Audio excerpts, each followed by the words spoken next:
The United States were a nation of farmers during the first century, but by the end of the 19th century it was becoming an urban nation. Between 1890 and 1920, America created cultural institutions like national parks, held world fairs, dance halls, movie houses, and so on. In politics, a movement transformed the government, giving more power to voters and creating a professional civil service. Millions of immigrants poured into the country during these years. An American struggle to define their place in the new urban society.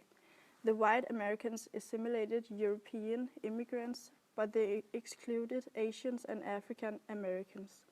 As the nation became more multicultural, its economy became the largest in the world, and the United States began to claim itself as a great power. The United States was fast becoming an urban society by the 1890s.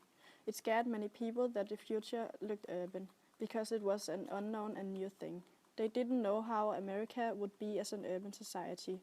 Many authors started writing about the urban society. They all took up the big question. America developed a range of cultural institutions from symphony orchestras, which has become central parts of an urban society. Wealthy families first bought and then donated European and American art to museums, both in large and smaller cities.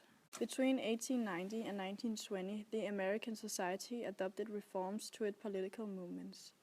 The first one was populism, which appealed primarily to people in rural areas and small towns. It was strongest in the Midwest and the South. Populism was a grassroots movement that developed into the Populist Party.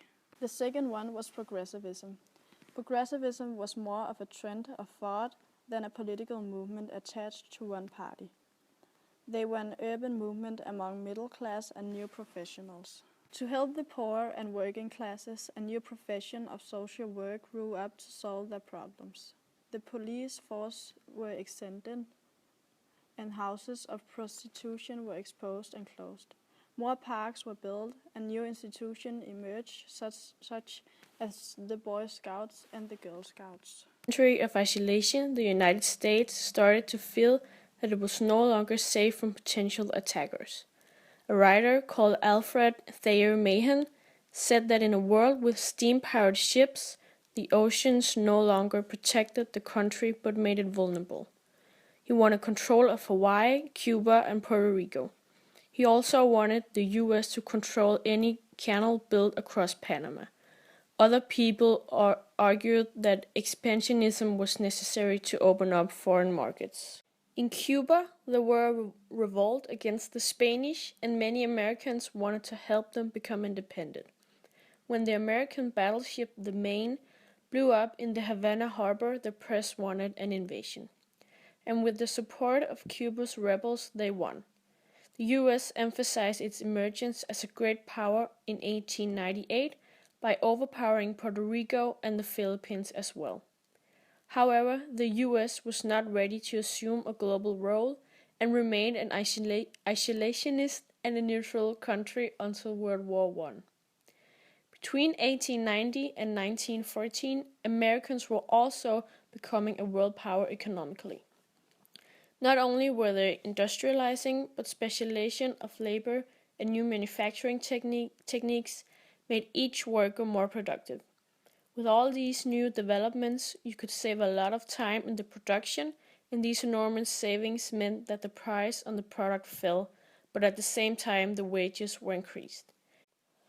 The amusement parks were not equally open to all.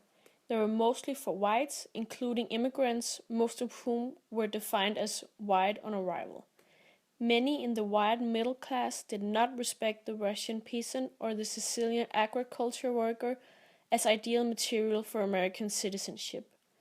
The dominant wild culture struggled to define their relationship to Native Americans, Asian immigrants, and African Americans.